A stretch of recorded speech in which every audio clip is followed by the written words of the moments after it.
We never weak until the final siren. Tiger fans, the round 9 changes are in, and we have a brand new debutant to look forward to seeing. Thomas SIMS is in for his debut game for the Tigers, which is unbelievable.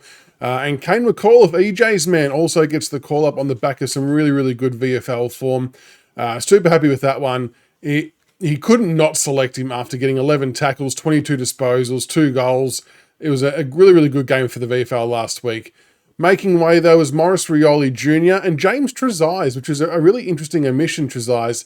I thought he was having a really good month/season, to be honest. He wasn't really doing a lot wrong, starting to understand and learn that wing role a bit better.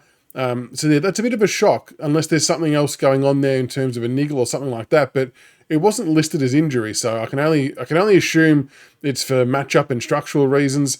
But the story is definitely Tom SIMS coming in for this game against the Eagles. He was probably the one we weren't expecting to debut. I think we were all expecting Jasper Alger to get the call up, who was actually an emergency for this game. But SIMS coming in for this game isn't such a bad idea, especially with McGovern being out of the side as well. They kind of just lack that really experienced defender. Like Hawthorn, you look at Hawthorn last week, they had 3 All-Australian defenders in Barras, Battle and Sicily. This week, the Eagles are running with, you've got Oscar Allen down there, Sandy Brock, Ginby, who, yeah, we all know what he's like against Sammy Lawler. But, yeah, they're a bit lighter on for big key defenders who have got ultra experience. And I think that's going to be good for SIMS to settle in with. And then with the ruck stocks as well, Matt Flynn's rucking for West Coast. I'm not sure who else out of all the names will do the backup rucking, but there's no one leaping off the page to say that he won't be able to handle it, because SIMS is a big unit, and I think he's going to be a really good option to rotate ruck relief for Nank. The more I think about it, the more I'm really digging this inclusion. I can't wait to see how he goes, and I really do think we've timed it well. It's the perfect game to bring him in for, just for an exposure and a matchup perspective. I think it works in his favour and in our favour. It's one of those games where you shouldn't get too overawed with a monstrous opponent, if that makes sense. But I wanted to quickly go and have a look at the Tom SIMS draft profile from before we drafted him last year. And looking at his list of strengths: athleticism, creativity, leading patterns, marking, physicality, versatility, improvements, scoreboard consistency, and set shot goal kicking. And some notes here. It says the fact that SIMS can perform as a key forward and is physically and athletically good enough to compete against opponents who have a height advantage will be an appeal to many clubs who base their game plan on looking to play quick, meaning taking lesser tolls regardless of conditions.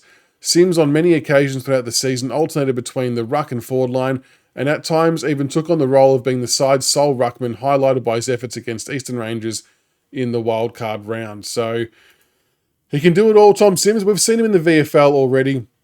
Loves to crash packs. Like, he will fly for marks, similar to Harry Armstrong and Jonty Fall, honestly, in the sense that he doesn't care who's in front of him. If you're there and the ball's sitting on top of your head, he's going to run straight through you. But one of the big advantages is he seems a bit more nimble at ground level as well, and not a bad ball user. But having another good marking player in there, I think we were this player type short last week when we only had Tom Lynch and Jonty Fall. So I'm really also glad to see that it wasn't at the expense of Jonty Fall as well. That would have been an easy swap to make, but to keep them both in there and have the 3 big guys in there, like the actual tall triangle, I think will work well. And it does definitely feel like we're trying to stretch the West Coast Eagles defence, while also trying to give Nank a bit more of a genuine chop out, because let's be honest, chucking Camden McIntosh in the ruck just doesn't make sense. I know at times he was going up against players of similar stature, so we weren't too disadvantaged, but it's just not what we should be doing. If we've got a guy like SIMS who can do this role, let's do it. Let's get him in there. And what's going to be interesting is there's already, before he even plays a quarter, there's going to be comparisons drawn to what he does versus what Samson Ryan does, because they're kind of vying for the similar type of spot, which could be very useful if one of them can really nail it and get it right. Looking at the rest of the lineup, I think the rest of the field looks pretty standard. They've got Thompson Dow on the wing, Jack Ross named at half forward. I'm not so sure about that, but it is what it is. Lawler named in the middle. Lawler named in the guts against Harley Reid will be a fascinating watch. I hope there's a bit of theatre about that and they actually do line up on one another. 2 young bulls going at it. It'll be really interesting to see what happens there.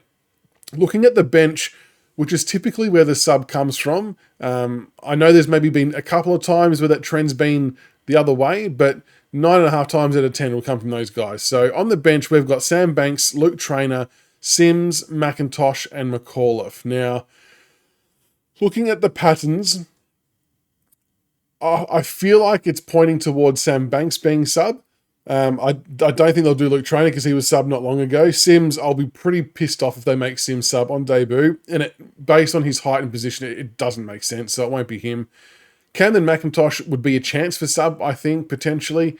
Kane McAuliffe has played the sub role quite a lot last year, which a lot of us will remember.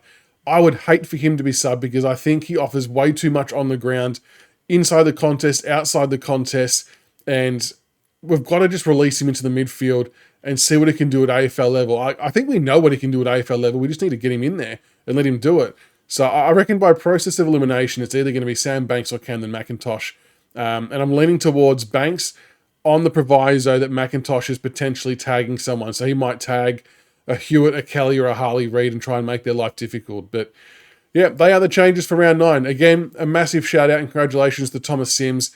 Pumped for his debut. Make sure you go to the club social page and watch the phone calls he made home. His dad stitching up an absolute ripper, one of the great pranks of all time. So make sure you check that out. Hope he goes well, and we look forward to the big Mother's Day clash this Sunday. And fingers crossed we can come away with a nice result. So hopefully, yeah, 4 points would be lovely on Mother's Day. But yeah, they're the changes. Let us know what you think in the comments below. Are you happy with the changes? Should anyone else be in? Keen to hear what you all think. And until the next one, go Tigers.